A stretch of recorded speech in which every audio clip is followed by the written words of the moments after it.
Muy buenos días con todos los asistentes. Bienvenidos a este simposio en línea para paneles de control realizado por primera vez en idioma español y para todo el mundo. Gracias por seleccionar esta conferencia titulada Capacidad de cortocircuito en los paneles de control. Mi nombre es Omar Cuya Solari. Trabajo como soporte técnico de ventas en Siemens Perú, especializado en soluciones eléctricas en baja tensión. Si usted tiene consultas o preguntas, a medida que vayamos avanzando en la presentación, puede contactar a mis colegas y expertos en cualquier momento vía chat. Ellos responderán lo más pronto posible, dependiendo de cuántas preguntas recibamos. No se preocupe si las preguntas no se responden de inmediato. Todas van a ser respondidas. Gracias por su asistencia el día de hoy y espero que disfrute y aprenda en esta conferencia. Importante comentarles que las normas y directivas a las que se haga mención en esta conferencia están basadas en la interpretación de Siemens. Por tanto, no asumimos ninguna responsabilidad por la corrección y o integridad de su interpretación. Usted es responsable de verificar si su panel de control industrial y su aplicación cumplen con las normas, directivas y o reglamentos aplicables. La reproducción de esta presentación y su distribución, utilización o difusión de sus contenidos a terceros no está permitida.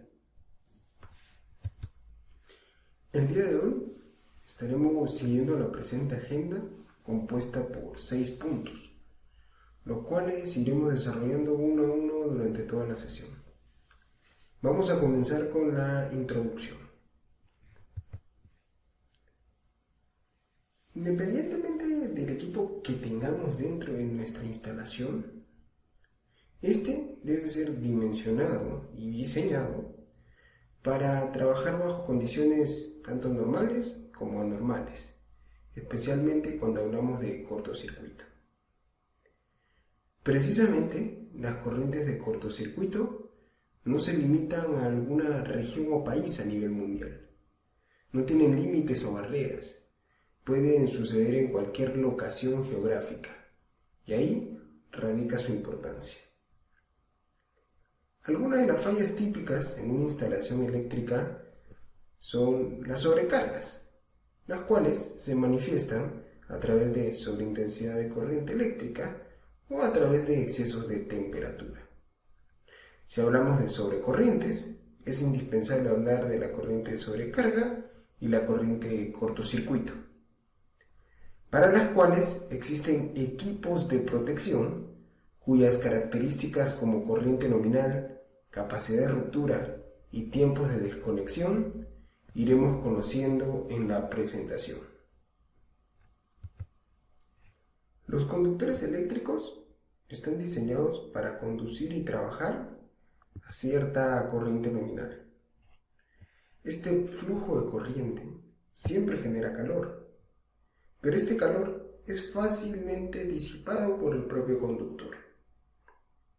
Sin embargo, cuando trabajamos por encima de esa corriente nominal, el flujo de corriente genera mayor calor y por tanto ya no se disipa tan fácilmente y la temperatura interna crece.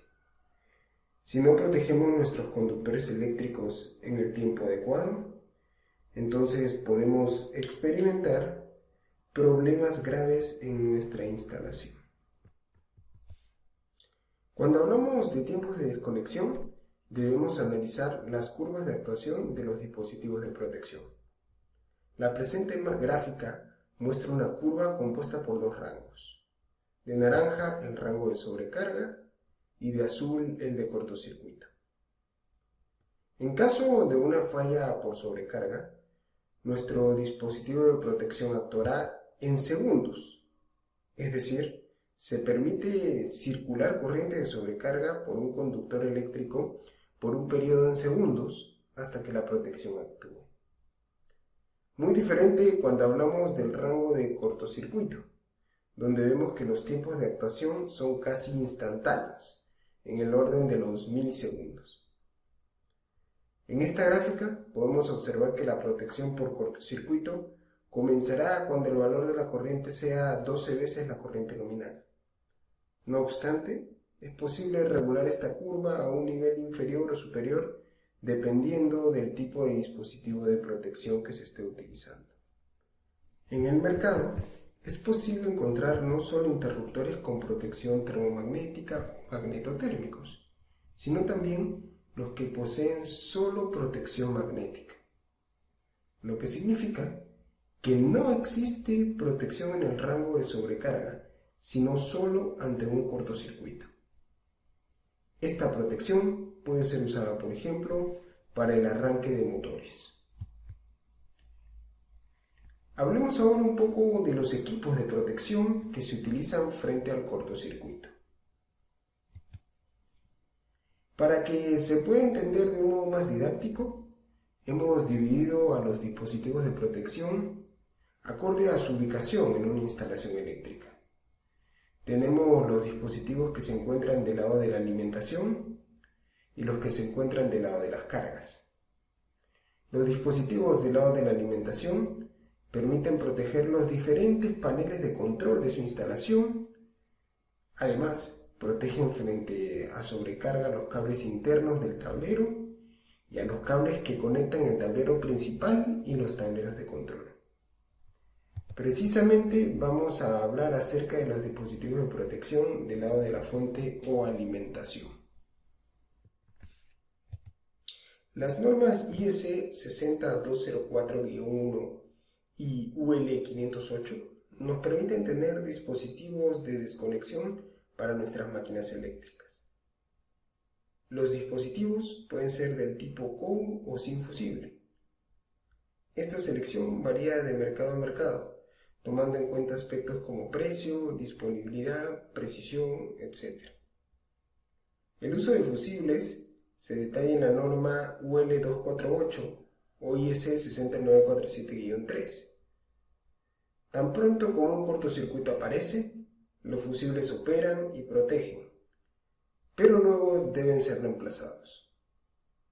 Tengamos en cuenta que la recomendación ante esta situación es cambiar siempre los 3 fusibles, incluso si alguno aún tiene continuidad, porque podrían haberse degradado.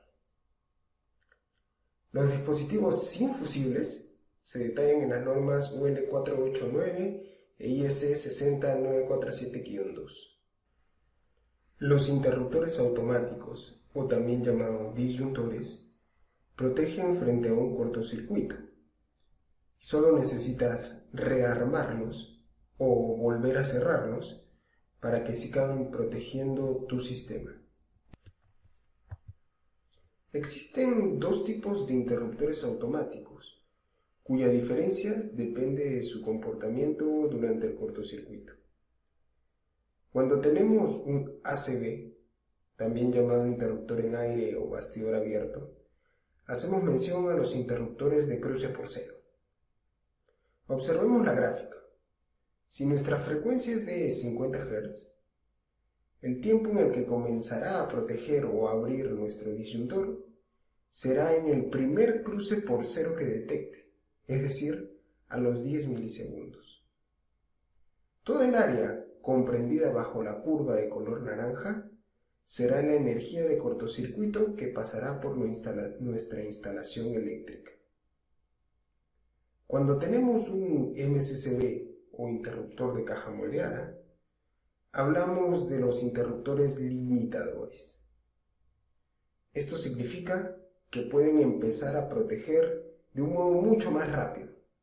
Alrededor de 4 milisegundos es el tiempo. Veamos que solo el área resaltada en celeste será la energía que pasará durante el cortocircuito. Finalmente, esto implica que la instalación aguas abajo del interruptor de caja moldeada recibirá menos energía de cortocircuito. Veamos un ejemplo que nos puede ilustrar. Supongamos que tenemos una corriente de falla de cortocircuito de 37 kA, justo en la barra del tablero principal de nuestra instalación, cuyos componentes son Q1, Q2 y Q3. En el tablero que alimenta el disyuntor Q2, podemos observar que la corriente de cortocircuito es de 37 kA, es decir, toda la corriente de cortocircuito ha sido transmitida aguas abajo de ese disyuntor. En el tablero que alimenta Q3, vemos que la corriente de cortocircuito es 25 kA. Esto significa que el disyuntor Q2 es del tipo cruce por cero y el Q3 es del tipo limitador.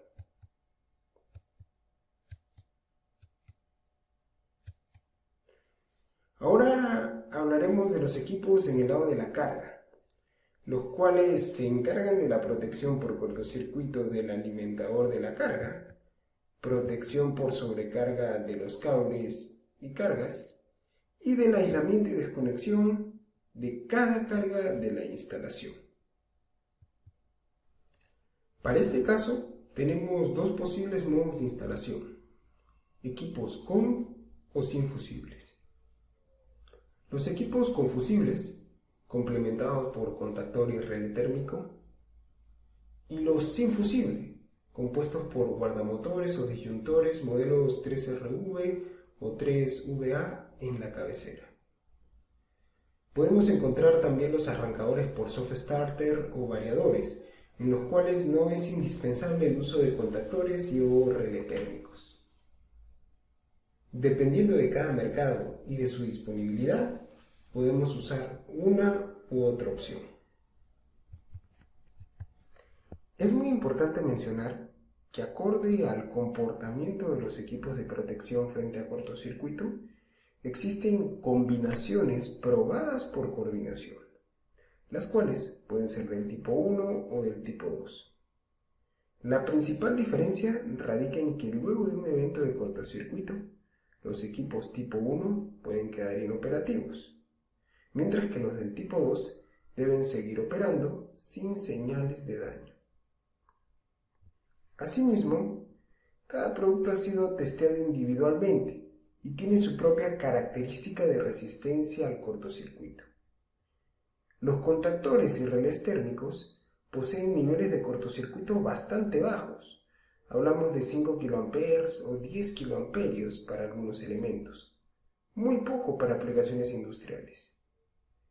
El más interesante, sencillo y práctico método para incrementar su capacidad de cortocircuito es emplear las pruebas combinadas. Estas pruebas se realizan en base a las normas IS 69471 o UL 508. Básicamente, luego de cada prueba se obtiene un valor de protección al cortocircuito bastante más alto. Por ejemplo, a nivel IS, podemos hablar de combinaciones frente a cortocircuito de 150 kA para algunos equipos. Y en UL podemos mencionar algunas a 65 kA, como se observan en las tablas del lado derecho. Ahora hablemos sobre el cortocircuito propiamente. Podemos indicar que existen tres tipos de cortocircuito: el cortocircuito monofásico, también llamado de un polo, el cortocircuito bifásico o de dos polos, y el cortocircuito trifásico o de tres polos. Importante tomar como regla práctica que el cortocircuito monofásico es usualmente aquel que genera la menor corriente de cortocircuito, mientras que el trifásico usualmente genera la mayor corriente de cortocircuito. Precisamente este último es el que necesitamos para determinar la capacidad de ruptura de los equipos de protección. Vamos a analizar un ejemplo práctico sobre cálculos de corriente de cortocircuito y cómo se comporta esta cuando llegamos a los paneles de control industrial. Tenemos un transformador de 1 MVA a 400 voltios, con tensión de cortocircuito del 6%, el cual está conectado a un tablero principal mediante un conductor eléctrico de distancia igual a 15 metros. A su vez, este tablero o cuadro principal se conecta a un tablero de control industrial mediante un cable de 20 metros. Al realizar los cálculos eléctricos con nuestra herramienta Simaris Design de Siemens, observamos que la corriente de cortocircuito en el tablero principal es de 25.8 kA como máximo y 18.9 kA como mínimo, mientras que en el tablero de control industrial es de 9.6 kA como máximo y 3.6 kA como mínimo.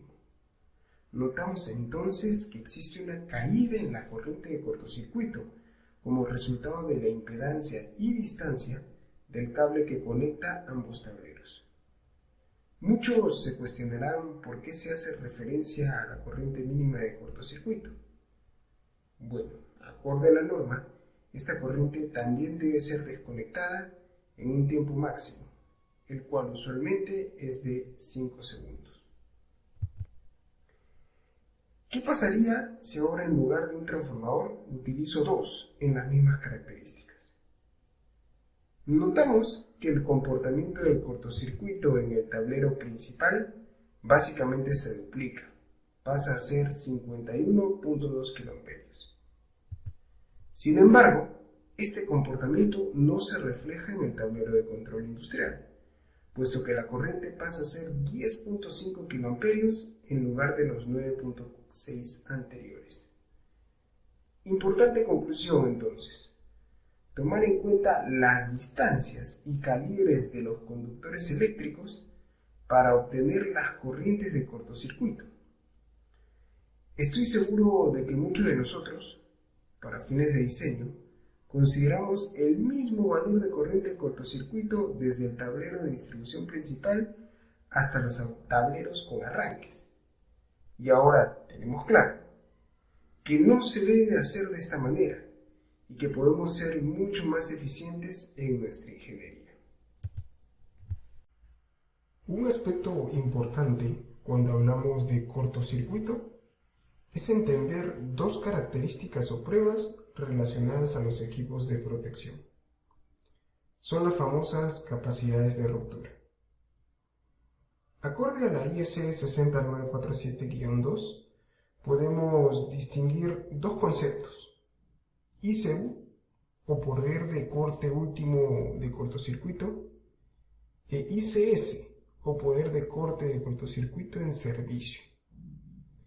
El primero es un ensayo en el cual el disyuntor o interruptor debe proteger 2 veces esta corriente de cortocircuito sin dañarse.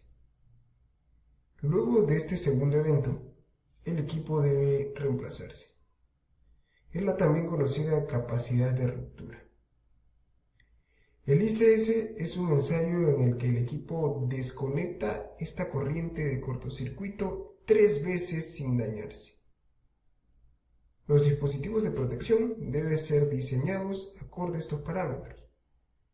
Si se trata de un nivel de riesgo de cortocircuito bajo, se puede emplear el ICU. Si necesitamos tener una alta disponibilidad de planta, entonces usemos el criterio ICS para dimensionar el interruptor o disyuntor. Vamos a entender mejor la explicación anterior mediante este ejemplo.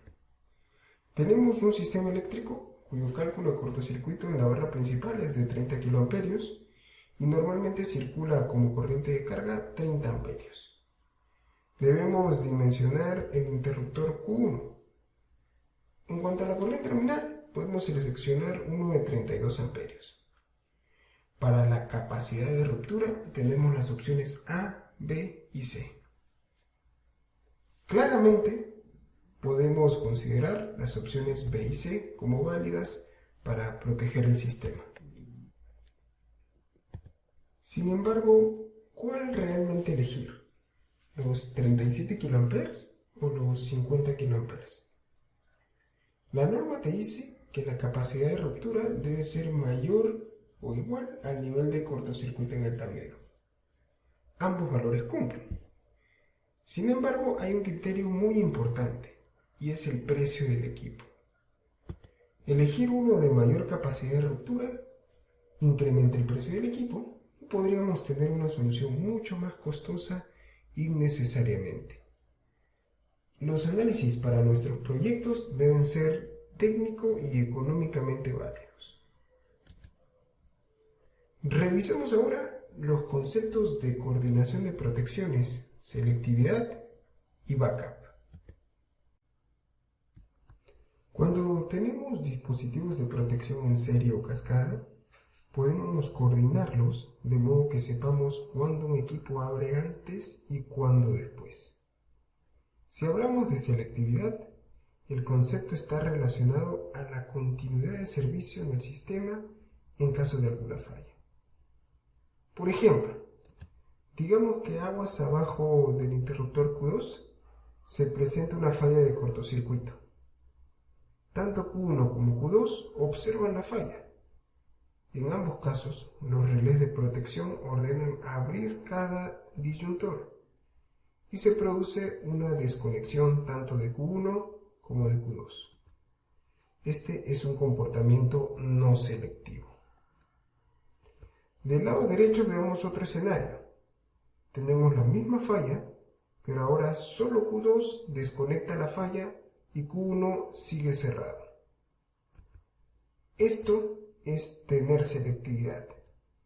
El disyuntor más cercano a la falla protege y el resto aguas arriba, Q1, sigue cerrado, manteniendo la continuidad de servicio para otros ramales, como Q3 por ejemplo. Importante mencionar que mientras más selectivo sea nuestro sistema, más costosa podría ser la solución. Un concepto contrario es el backup o respaldo. Supongamos ahora que tenemos otra falla de 30 kA aguas abajo del interruptor Q2. Pero hemos seleccionado Q2 con una capacidad de ruptura de 15 kA. Aparentemente estamos cometiendo un error. Sin embargo, si aplicamos la coordinación por backup, es factible colocar un disyuntor de estas características en Q2. Sucede que la protección que debe desconectar en caso de fallas será Q1, es decir, Q1 respaldará o realizará un backup a Q2, de modo que este último no se dañe. Este criterio no prioriza la continuidad de servicio, pero termina siendo más económico que emplear selectividad. En el software Symantec Design podemos configurar ambas coordinaciones y la selección de dispositivos de protección se da en base a estos criterios. Veamos con mayor detalle el software Symantec Design. Cuando se requiera realizar cálculos y hacer el dimensionamiento de un sistema de distribución de energía, podemos emplear el software Symantec Design, con el cual conseguimos realizar cálculos de flujo de carga, cálculos de cortocircuito, calcular la caída de tensión, realizar balance de cargas, coordinar las protecciones por selectividad y backup, etc. El software posee dos versiones, la estándar y la profesional, y puede ser descargado desde nuestro website. La plataforma a su vez incluye la herramienta Symantec Curves para analizar las curvas de actuación de los equipos de protección. Vamos a realizar un ejercicio en el software empleando la versión gratuita del mismo. Muy importante mencionar que una vez diseñado nuestro sistema, podemos tener una documentación completa sin costo alguno. Para hacer nuestra capacitación más didáctica, vamos a abrir el software y a explorar algunas de las fortalezas y ventajas que nos brinda el Symantec Design.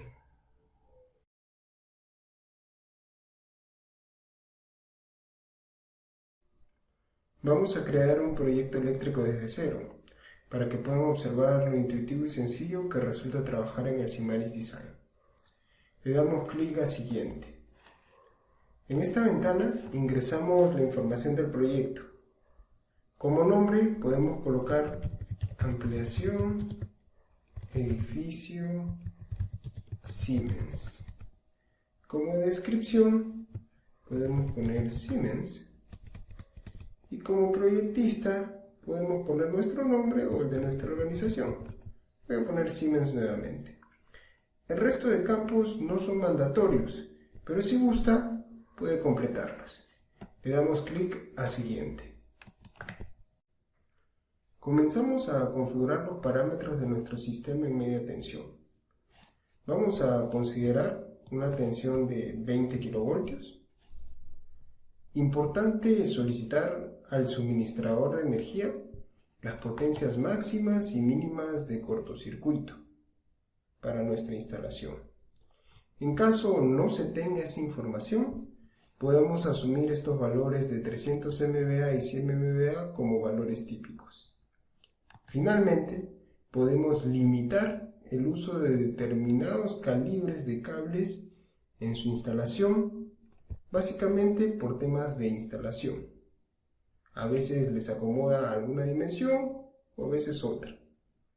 Vamos a dejarlos en máximo 300 milímetros cuadrados y mínimo 25 milímetros cuadrados. Le damos clic a Siguiente. Respecto al sistema de baja tensión, vamos a emplear una tensión nominal de 400 voltios a 60 Hz. Como tensión de contacto permitida, vamos a dejar los 50 voltios. Para algunas locaciones muy críticas o húmedas, se puede variar este valor a 25 voltios o 12 voltios. La temperatura es un parámetro de ensayo de los equipos. Lo vamos a dejar en 45 grados Celsius.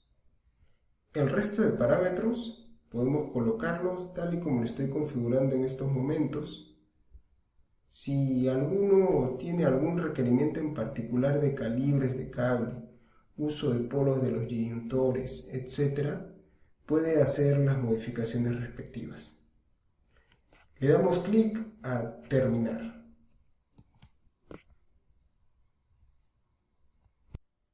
Una vez definido nuestro proyecto, vamos a trabajar en el entorno de diseño.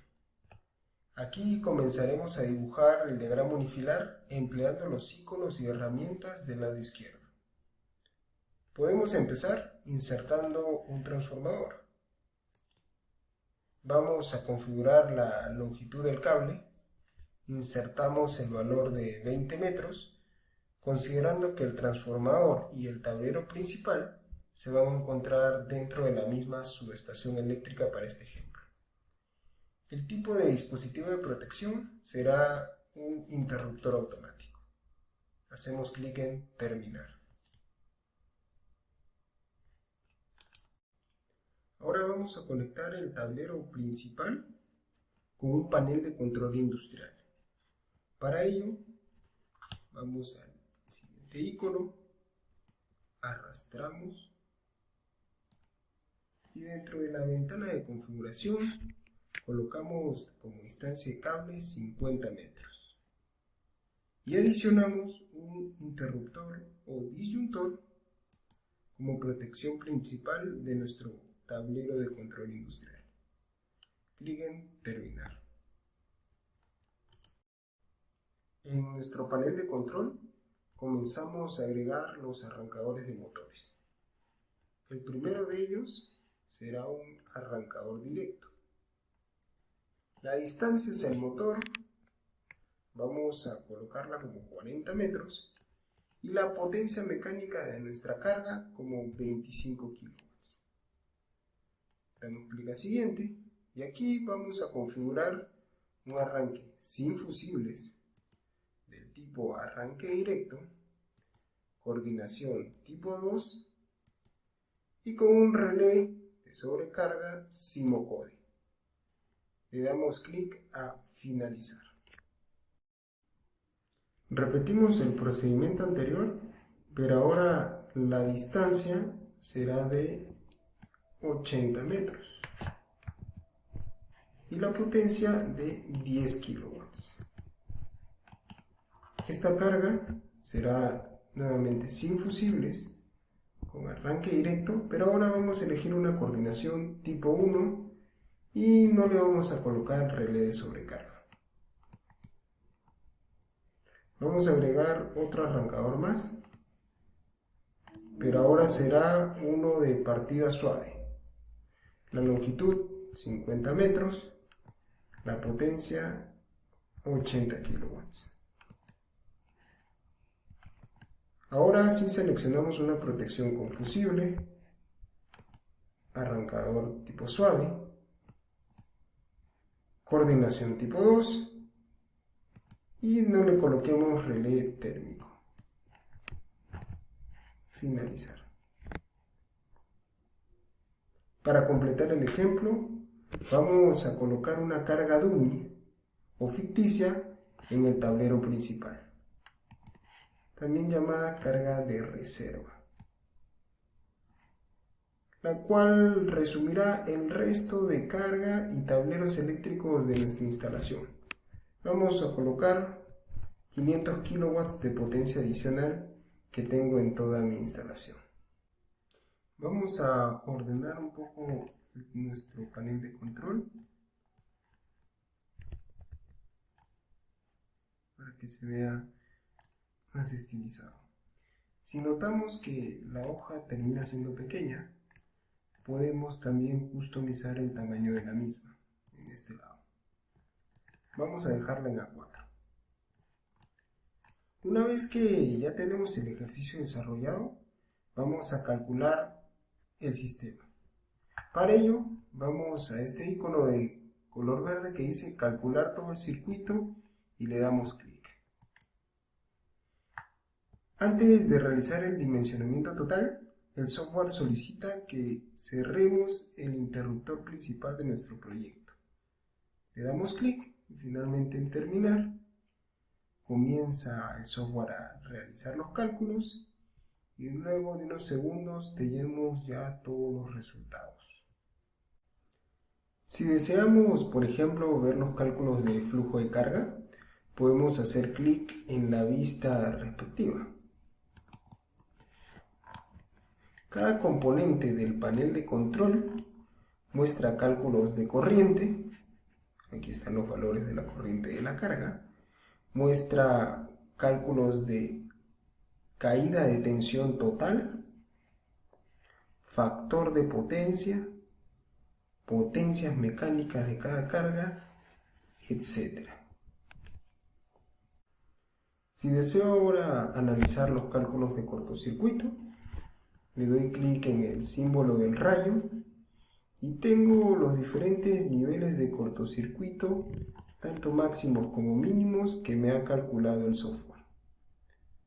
Se observa, por ejemplo, que en comparación con el nivel del cortocircuito del tablero principal, que es de máximo, que es de 30 kiloamperios aproximadamente, el nivel de cortocircuito de mi panel de control industrial es 15 kiloamperios. Ha caído hasta casi la mitad, y esto debido al cálculo de impedancias por los conductores eléctricos. Importante también señalar que debido a la coordinación por combinación de componentes, nuestros arrancadores poseen corrientes de cortocircuito o capacidades de ruptura bastante altas. Vean, el primero de ellos 100 kiloamperios, el segundo 150 y el tercero 50 kiloamperios, los cuales cumplen, de acuerdo a los criterios de la norma, pues son mayores o iguales al nivel de cortocircuito en la barra. El Simaris Design también permite realizar selectividad y backup. Si por ejemplo vamos al interruptor de salida de nuestro tablero principal, podemos configurar estas coordinaciones del lado izquierdo, seleccionando entre protección por backup o protección por selectividad. En este caso vamos a elegir selectividad.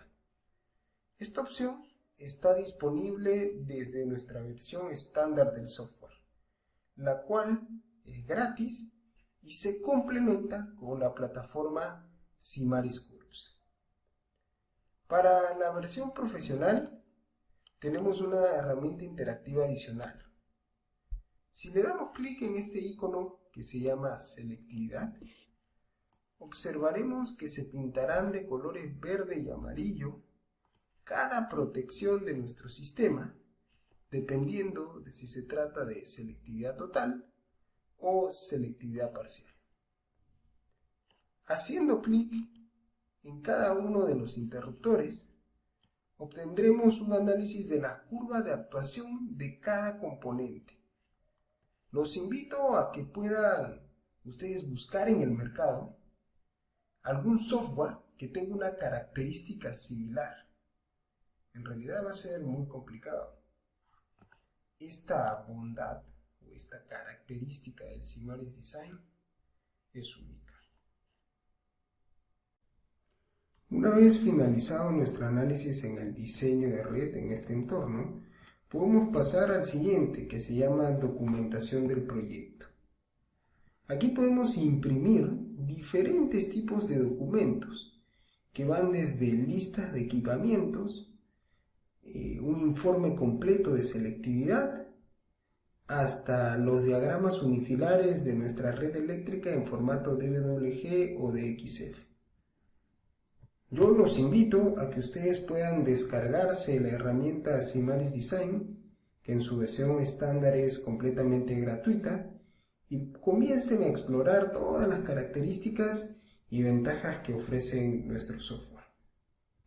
De este modo vamos a finalizar nuestra interacción con el software. Volvamos a nuestra presentación luego de utilizar el software para dar una conclusión final. El día de hoy, realizar un proyecto eléctrico demanda dimensionar y adquirir los materiales eléctricos, contar con un diseño y documentación de ingeniería e implementar el sistema con el cableado y ensamblaje respectivo. Todo esto finalmente nos da un costo total de propiedad. Empleando de manera clara los conceptos y criterios técnicos aprendidos hoy y sumando las herramientas Siemens a nuestros proyectos, podemos el día de mañana tener una disminución en los costos de los materiales a emplear, así como en el tiempo empleado para realizar la ingeniería. Nuestros paneles de control serán definitivamente diseñados cumpliendo con las exigencias de cada mercado y serán por ende costo efectivos. Muchas gracias por su atención. Para más información relacionada a paneles de control industrial, los invito a visitar nuestro portal siemens.es/paneles de control o contactar a nuestros expertos en el simposio. Recuerde visitar también la feria virtual que tenemos el día de hoy en este simposio. Estamos atentos a más preguntas que puedan tener. Mis colegas y yo estaremos disponibles por unos minutos más para poder atender sus inquietudes. De nuevo, muchas gracias por asistir y que tengan un buen día.